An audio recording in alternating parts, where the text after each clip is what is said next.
Hi friends, പുതിയൊരു വീഡിയോയിലേക്ക് എല്ലാവർക്കും സ്വാഗതം. ഇന്നത്തെ ടോപ്പിക്ക് 2024 നടക്കാൻ പോകുന്ന അക്ഷരമുറ്റം ക്വിസിന് വേണ്ടിയിട്ടുള്ള പ്രിപ്പറേഷനാണ്. അപ്പോൾ നമുക്ക് നേരെ വീഡിയോയിലേക്ക് കിടക്കാം. 9ാം തവണയും ബീഹാർ മുഖ്യമന്ത്രിയായി തെരഞ്ഞെടുക്കപ്പെട്ടത് ആരാണ്? ഉത്തരം നിതീഷ് കുമാറാണ് 9ാം തവണയും ബീഹാറിൻ്റെ മുഖ്യമന്ത്രിയായി തെരഞ്ഞെടുക്കപ്പെട്ടത്. മണ്ണെണ്ണയിൽ സൂക്ഷിക്കുന്ന ഒരു മൂലകം ഏതാണ്? ഉത്തരം സോഡിയമാണ് മണ്ണെണ്ണയിൽ സൂക്ഷിക്കുന്ന ഒരു മൂലകം. ലോക പ്രകൃതി സംരക്ഷണ ദിനം എന്നാണ്? ഉത്തരം ജൂലൈ 28-നാണ് ലോക പ്രകൃതി സംരക്ഷണ ദിനം. ലോക പരിസ്ഥിതി ദിനം എന്നാണ്? ഉത്തരം ജൂൺ 5-നാണ് ലോക പരിസ്ഥിതി ദിനമായി ആചരിക്കുന്നത്. നളന്ദ സർവകലാശാല സ്ഥാപിച്ച ഭരണാധികാരി ആരാണ്? ഉത്തരം കുമാരഗുപ്തൻ ഒന്നാമനാണ് നളന്ദ സർവകലാശാല സ്ഥാപിച്ചത്. സംസ്ഥാനത്തെ ആദിവാസി ഊരുകളിൽ ആരോഗ്യ സംരക്ഷണം ലക്ഷ്യമിട്ട് വനം വകുപ്പ് നടപ്പാക്കുന്ന പദ്ധതിയുടെ പേരെന്താണ്? ഉത്തരം സ്നേഹഹസ്തം. സ്വച്ഛ് ഭാരത് മിഷനെ ആസ്പദമാക്കി കേരളത്തിൽ നടപ്പാക്കിയ പദ്ധതി ഏതാണ്? ഉത്തരം ശുചിത്വ മിഷനാണ് സ്വച്ഛ് ഭാരത് മിഷനെ ആസ്പദമാക്കി കേരളത്തിൽ നടപ്പാക്കിയ പദ്ധതി. ഇന്ത്യയിൽ തദ്ദേശ സ്വയംഭരണത്തിൻ്റെ പിതാവ് എന്നറിയപ്പെടുന്ന വൈസ്രോയി ആരാണ്? ഉത്തരം റിപ്പൺ പ്രഭുവാണ് തദ്ദേശ സ്വയംഭരണത്തിൻ്റെ പിതാവ് എന്ന് അറിയപ്പെടുന്നത്. പോർച്ചുഗീസ് അധീനതയിൽ നിന്നും ഗോവയെ വിമോചിപ്പിച്ച വർഷം ഏതാണ്? ഉത്തരം 1961-ലാണ് പോർച്ചുഗീസ് അധീനതയിൽ നിന്നും ഗോവ വിമോചിച്ചത്. ഇന്ത്യൻ ഹരിത വിപ്ലവത്തിൻ്റെ പിതാവ് എന്നറിയപ്പെടുന്നത് ആരാണ്? ഉത്തരം MS സ്വാമിനാഥനാണ് ഇന്ത്യൻ ഹരിത വിപ്ലവത്തിൻ്റെ പിതാവ് എന്നറിയപ്പെടുന്നത്.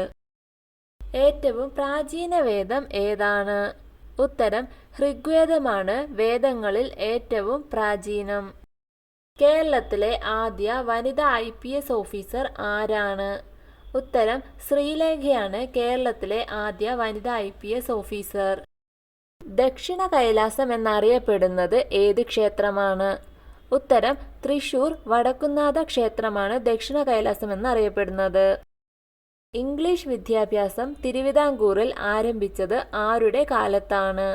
ഉത്തരം സ്വാതി തിരുനാളിൻ്റെ കാലത്ത്. സിലിക്കൺ വാലി ഓഫ് ഇന്ത്യ എന്നറിയപ്പെടുന്ന പട്ടണം ഏതാണ്? ഉത്തരം ബാംഗ്ലൂരാണ് സിലിക്കൺ വാലി ഓഫ് ഇന്ത്യ എന്നറിയപ്പെടുന്ന പട്ടണം. ഹൃദയസ്മിതം ആരുടെ കൃതിയാണ്? ഉത്തരം ഇടപ്പള്ളി രാഘവൻ പിള്ളയുടെ കൃതിയാണ് ഹൃദയസ്മിതം. കാശ്മീർ സിംഹം എന്നറിയപ്പെട്ടിരുന്ന രാഷ്ട്രീയ നേതാവ് ആരാണ്? ഉത്തരം ഷെയ്ഖ് അബ്ദുള്ളയാണ് കാശ്മീർ സിംഹം എന്നറിയപ്പെട്ടിരുന്ന രാഷ്ട്രീയ നേതാവ്. രാജീവ് ഗാന്ധി വധക്കേസ് അന്വേഷിച്ച കമ്മീഷന്റെ പേരെന്താണ്? ഉത്തരം ജെയിൻ കമ്മീഷനാണ് രാജീവ് ഗാന്ധി വധക്കേസ് അന്വേഷിച്ചത്. സാർസ് രോഗം ബാധിക്കുന്നത് മനുഷ്യ ശരീരത്തിലെ ഏത് അവയവത്തിനെയാണ്? ഉത്തരം ശ്വാസകോശത്തെ ബാധിക്കുന്ന രോഗമാണ് സാർസ്. 1805-ൽ കുണ്ടറ വിളംബരം പുറപ്പെടുവിച്ചത് ആരാണ്? ഉത്തരം വേലുത്തമ്പി ദളവയാണ് കുണ്ടറ വിളംബരം പുറപ്പെടുവിച്ചത്. പയ്യോളി എക്സ്പ്രസ് എന്ന് വിശേഷിപ്പിക്കപ്പെടുന്ന കായിക താരം ആരാണ്? ഉത്തരം PT ഉഷയാണ് പയ്യോളി എക്സ്പ്രസ് എന്ന് വിശേഷിപ്പിക്കപ്പെടുന്നത്. ഗാന്ധിജി ദണ്ഡി യാത്ര നടത്തിയ വർഷം ഏതാണ്? ഉത്തരം 1930-ലാണ് ഗാന്ധിജി ദണ്ഡി യാത്ര നടത്തിയത്. ചലന സിദ്ധാന്തം ആവിഷ്കരിച്ചത് ആരാണ്? ഉത്തരം ഐസക് ന്യൂട്ടനാണ് ചലന സിദ്ധാന്തം ആവിഷ്കരിച്ചത്. ക്യാപ്റ്റൻ ലക്ഷ്മിയെക്കുറിച്ച് കേട്ടിട്ടുണ്ടല്ലോ. ഏത് പ്രസ്ഥാനത്തിലൂടെയാണ് ക്യാപ്റ്റൻ ലക്ഷ്മി പ്രശസ്തയായത്? ഉത്തരം ഇന്ത്യൻ നാഷണൽ ആർമി എന്ന പ്രസ്ഥാനത്തിലൂടെ. അമേരിക്കയിൽ അടിമകളെ മോചിപ്പിച്ച നേതാവ് ആരാണ്? ഉത്തരം എബ്രഹാം ലിങ്കണാണ് അമേരിക്കയിൽ അടിമകളെ മോചിപ്പിച്ച നേതാവ്.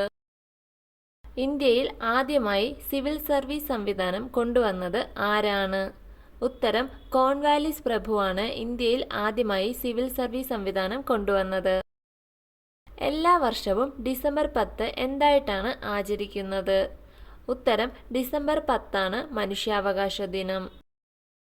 പെലെ ഏത് രാഷ്ട്രത്തിൻ്റെ ലോകകപ്പ് ടീമിലെ അംഗമായിരുന്നു? ഉത്തരം ബ്രസീൽ ടീമിലായിരുന്നു പെലെ. കേരളത്തിലെ പക്ഷികൾ ആരുടെ കൃതിയാണ്? ഉത്തരം കെ നീലകണ്ഠന്റെ കൃതിയാണ് കേരളത്തിലെ പക്ഷികൾ. വയനാട്, മൂന്നാർ, ഊട്ടി എന്നീ വിനോദസഞ്ചാര കേന്ദ്രങ്ങളിൽ നിങ്ങൾക്ക് ഏറ്റവും കൂടുതൽ പോകാൻ താല്പര്യമുള്ളത് ഏതാണെന്ന് കമൻറ്റ് ചെയ്യൂ. വീഡിയോ ഇഷ്ടമായ ലൈക്ക് ചെയ്യൂ. കൂടുതൽ വീഡിയോകൾക്കായി ചാനൽ സബ്സ്ക്രൈബ് ചെയ്യൂ.